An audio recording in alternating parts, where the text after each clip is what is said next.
কিন্তু ডিজিটাল স্পেসে এটা অনেক বেশি ইনফরমেশন এক সেকেন্ডে শেয়ার করা যায়।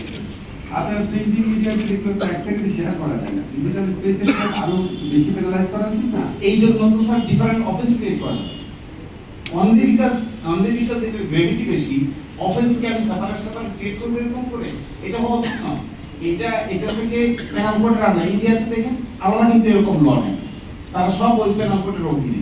তা যদি হয় তাহলে আমাদের 153 এ যাকে আমরা বলছি সাম্প্রদায়িক বিভিন্ন উস্কানিমূলক কথাবার্তা, সাম্প্রদায়িক উস্কানিমূলক কথাবার্তা প্যানাল কোডের অধীনে তো অফেন্স আছে। আমাদেরকে কেন আবার নতুন করে একটা ডিজিটাল অফেন্স ক্রিয়েট করছে?